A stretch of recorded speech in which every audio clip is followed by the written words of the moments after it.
Media Group, BrickCircle operates at the intersection of real estate research, analytics, events, and investment management. The platform is focused on unlocking access to high-quality real estate opportunities through a transparent and yield-driven investment model, with a strong focus on data centers and digital infrastructure in India. Thank you, BrickCircle team. So not taking any more of your precious time, so let's begin. So to formally inaugurate the India Next Real Estate Summit 2026, we begin with a tradition that symbolizes knowledge, wisdom, and new beginnings. May I request our distinguished dignitaries to kindly join us on stage for the lamp lighting ceremony. Mr. Nishit Upadhyay, Editor and Chief Operating Officer, HT Media Digital. Mr. Faiz Rahman, Chief Revenue Officer, HT Media. Mr. Gaurav Gupta, Secretary, CREDAI National. Dr. Satyanarayan Gupta, Co-founder and Director, BrickCircle. Dr. Anil Munde, Co-founder and CEO, BrickCircle. Dear guests, please come on the stage, please. Mr. Pramod Borate, Chairman, Masterstroke Technosoft. Mr. Mahendra Dhumase, Director, Masterstroke Technosoft. Ladies and gentlemen, please welcome them with a warm round of applause, please.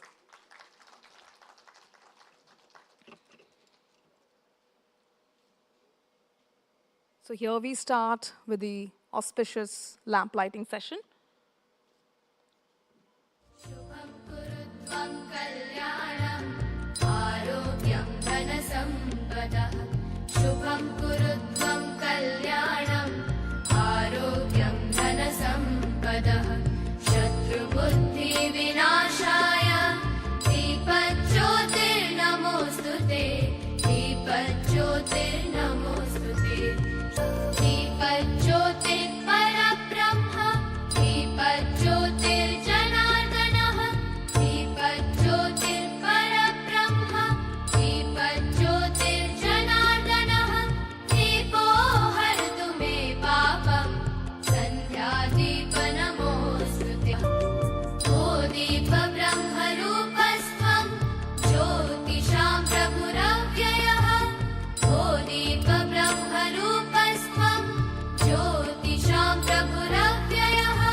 Gentlemen, as the lamp illuminates the stage, may it also illuminate the conversations, ideas, and partnership that emerge from today's summit.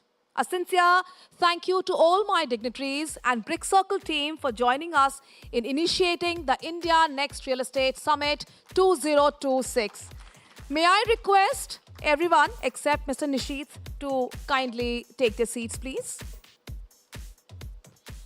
So ladies and gentlemen, to formally welcome all of you from HT Media and set the context for today's discussion, it's my utmost honor to invite Mr. Nishit to deliver the opening address. Mr. Nishit, please.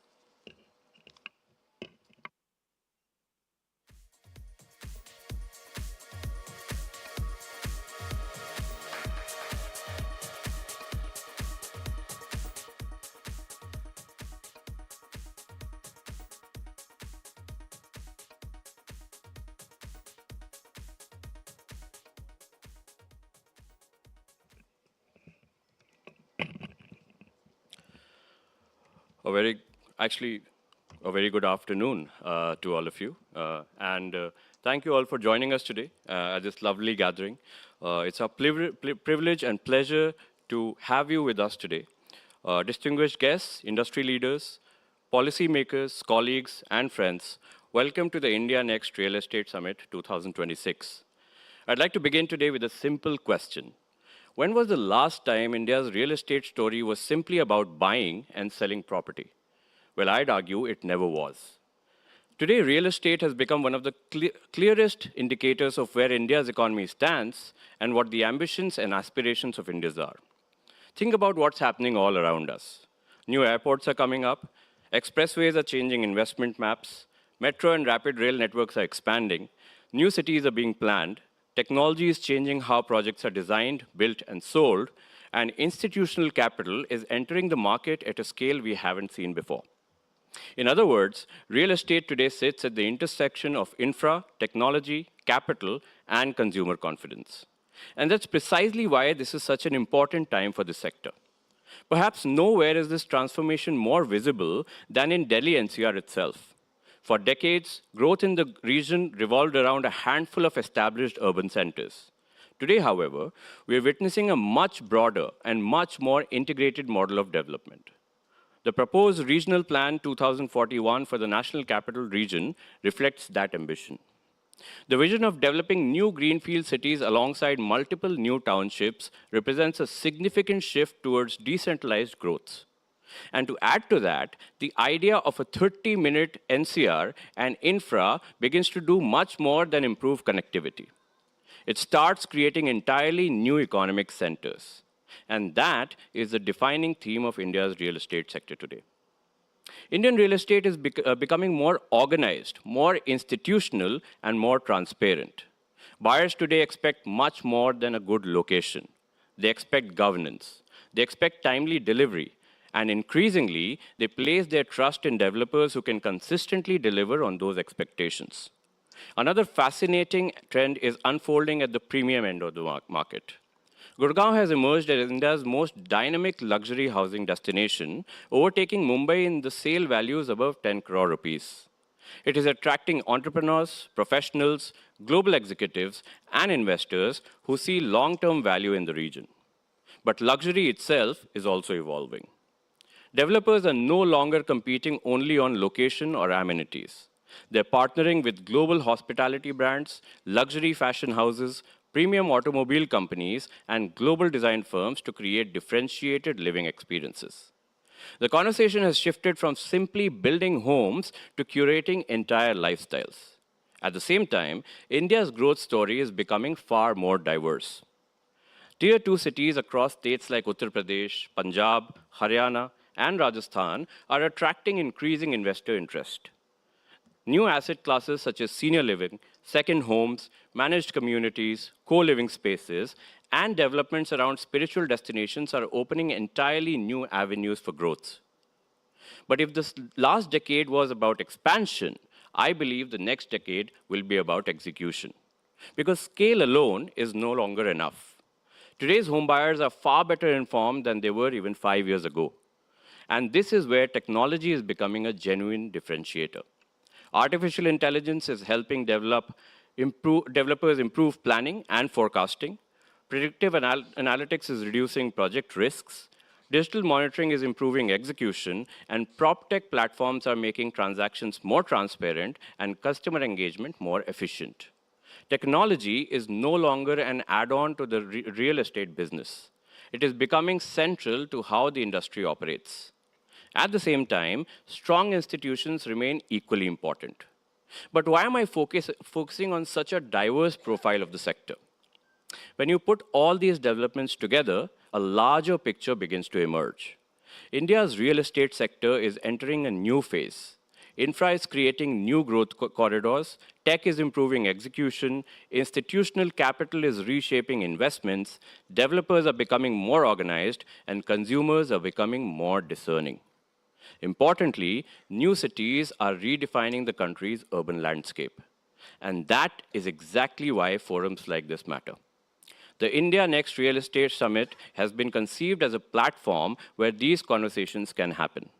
As one of India's most trusted media organizations, we believe our role is not just to report on industries as they evolve, but also to bring together the people shaping that evolution. Developers, investors, policymakers, technology companies, urban planners, and financial institutions rarely find opportunities to engage on one platform. We hope that this summit becomes one such platform. Over the course of the next 2 days, we'll discuss the ideas and policies that will define the next chapter of Indian real estate. I hope the conversations are insightful, the debates are meaningful, and the partnerships that emerge here continue well beyond this event. And again, thank you all for being here. I wish you a successful India Next Real Estate Summit 2026.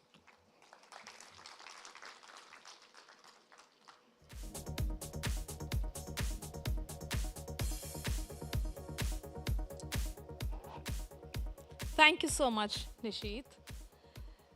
So, your remarks were perfectly capturing why this is such an exciting and transformative moment for Indian real estate. New growth corridors are emerging, new asset classes are gaining momentum, technology is changing how we build and buy, and infrastructure is creating entirely new economic ecosystem, which brings us perfectly to our keynote session. So, Namo cities, regional connectivity, and the future of affordable urbanization. That's what are we going to talk next. So, India is witnessing a fundamental shift in the way cities are planned and connected. Landmark infrastructure projects such as Namo Bharat Regional Rapid Transit System, RRTS, expressway, metro rail networks, and multimodal transport corridors are transforming regional mobility and reshaping the country's urban landscape. Mr. Gaurav Gupta, Secretary CREDAI National, will share his perspective on the opportunities, priorities, and future direction of India's real estate sector. Please welcome him with a huge round of applause. Mr. Gupta, please.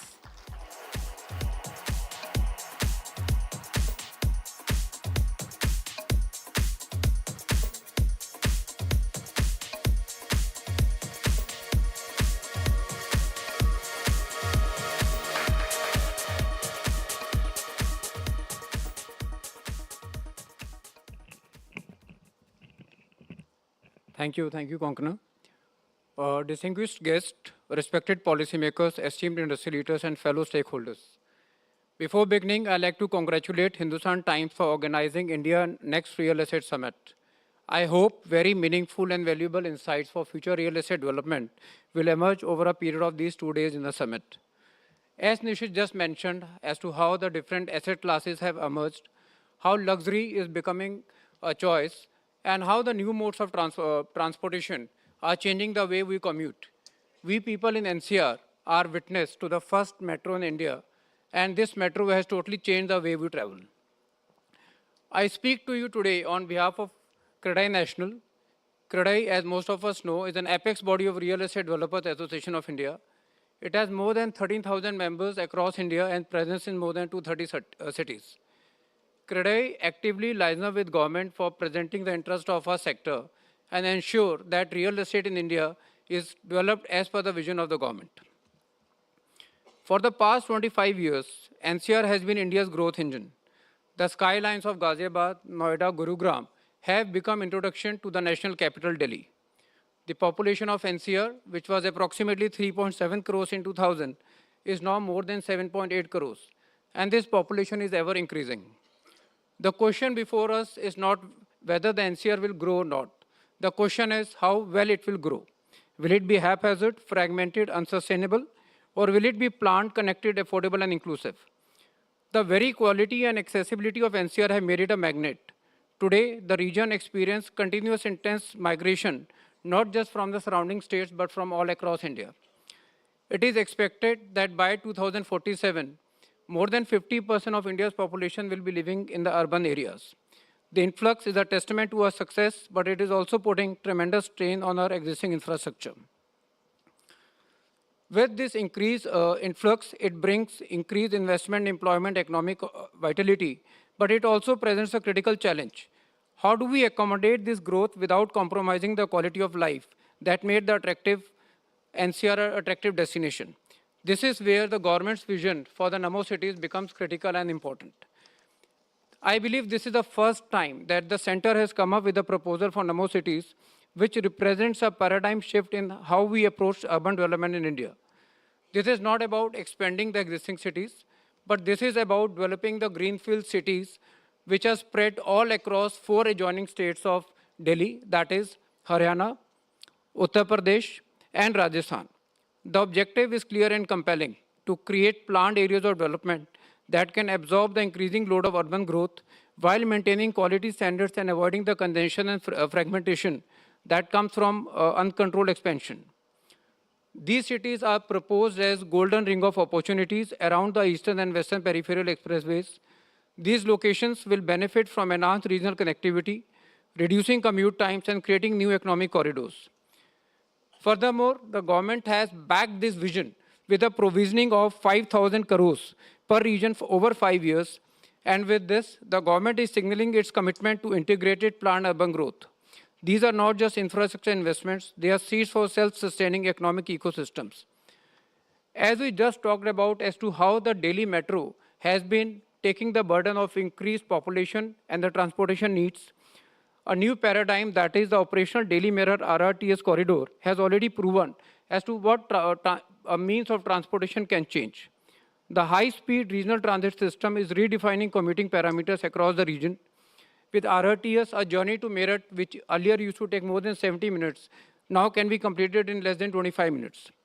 The expansion of Namo Bharat services, growing metro network, expressway infrastructure, and enhanced railway freight corridors are bringing Tier 2 and Tier 3 cities much closer to major economic centers. This is the only way to ensure future development without congesting our existing metros. However, we must also take extreme cautions that the fragmented development that we saw in the past is not repeated in the future. This is why the government is promoting the transit-oriented development so heavily through Namo City scheme. TOD, as we know, is not just a buzzword. It is the way the world over the development has taken place. The TOD policy under the Namo Cities framework ensures that we do not repeat the fragmented development patterns of the past. Instead, the focus is on creating intentional, compact, walkable urban clusters, each one connected to major employment and economic hubs through RRTS. This is the only way through which the congestion can be avoided. Coming to the other part, we have seen the inauguration of a major infrastructure development in the NCR, that is the Noida International Airport, a project of extraordinary significance that is reshaping the entire regional development landscape. The initial phase only has seen an investment of more than 11,200 crores in its first phase.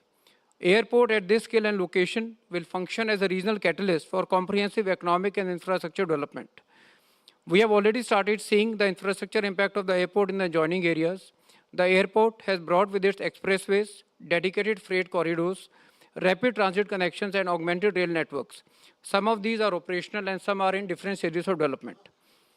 These investments in transportation infrastructure will benefit the entire region, not just those using the airport.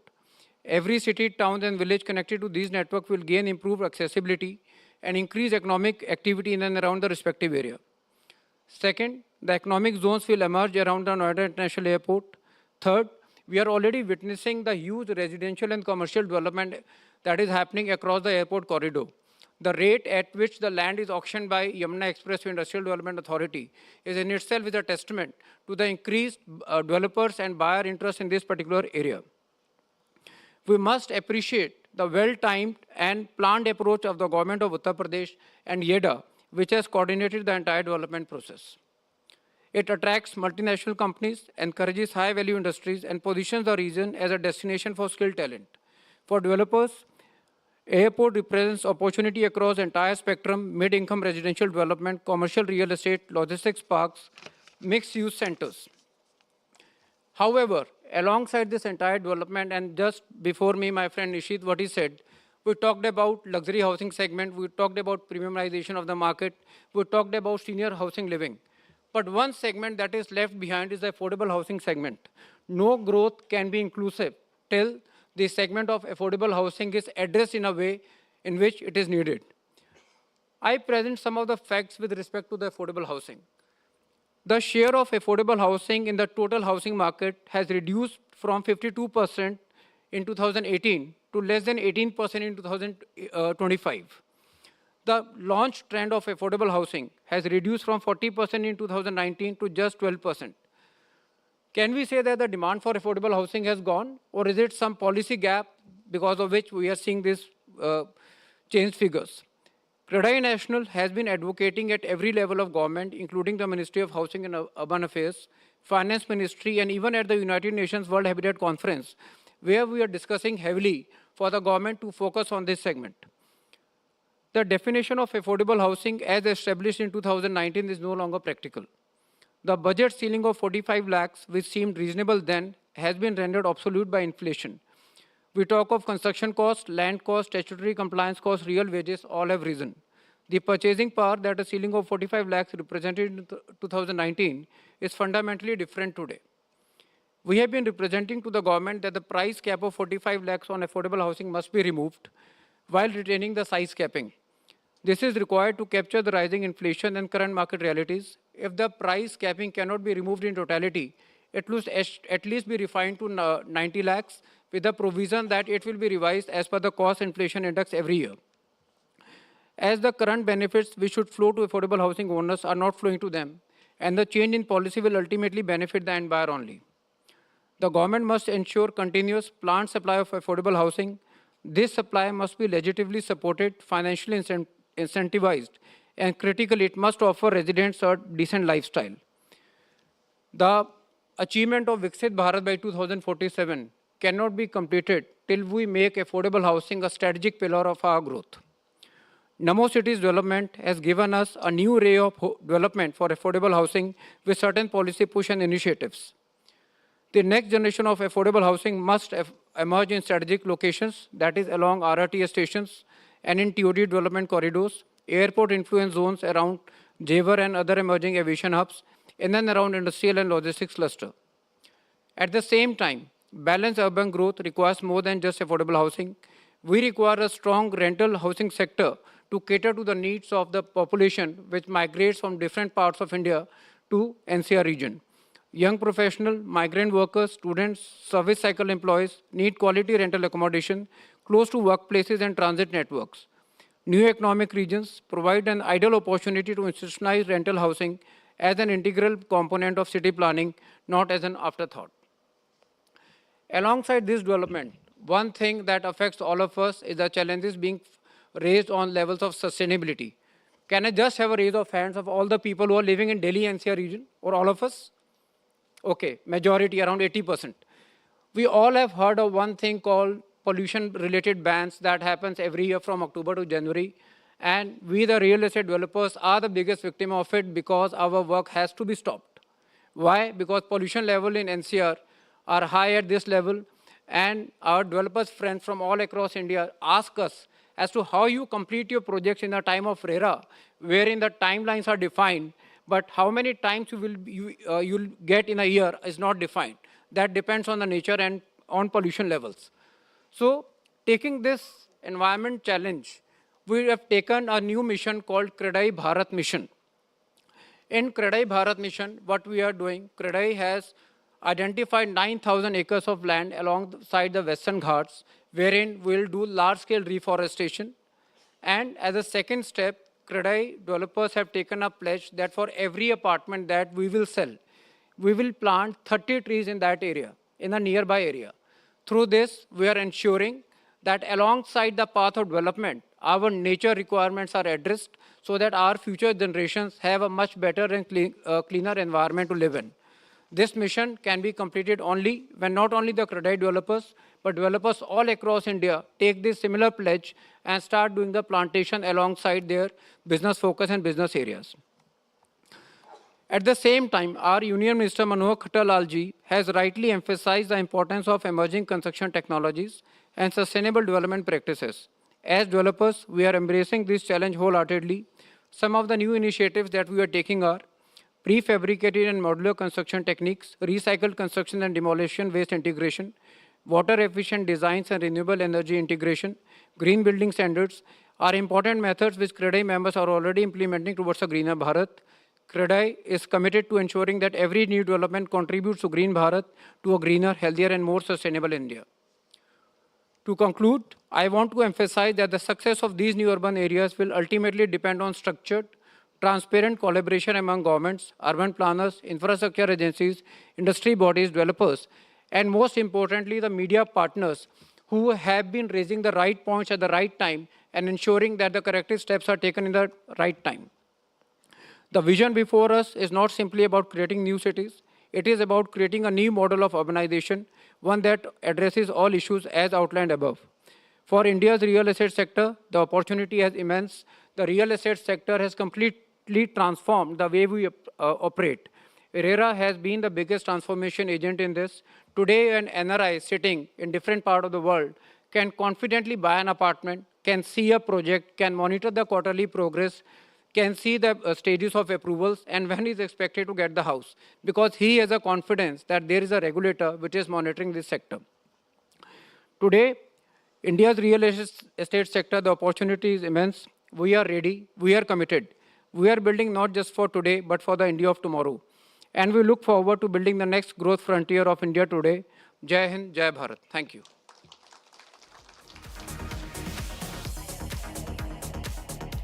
Thank you, Mr. Gupta, but I will just request you to stay back on the stage, Mr. Gupta. So, today's conversation made one thing abundantly clear, that the future of urbanization is no longer just about building bigger cities, but about building better, connected, more inclusive, and more livable cities. So I would request Mr. Nishit to come over on the stage and hand over the terrarium to him, please.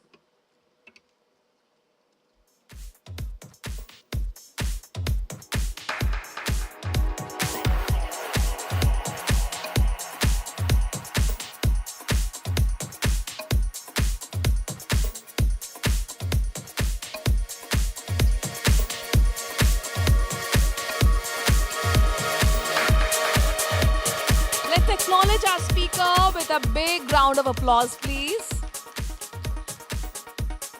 Thank you. Thank you so much.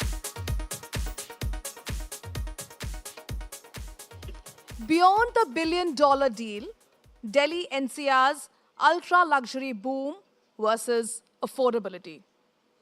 So as we all know, luxury housing has become one of defining stories of Indian real estate.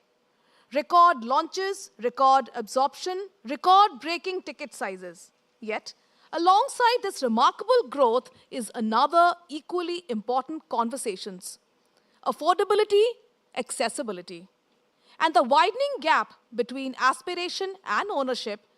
To help us unpack these trends, we have an exceptional panel, and moderating the discussion is one of India's most respected real estate journalists, Ms. Vandana Ramnani, editor, Real Estate, Hindustan Times Digital. Vandana, please come on the stage.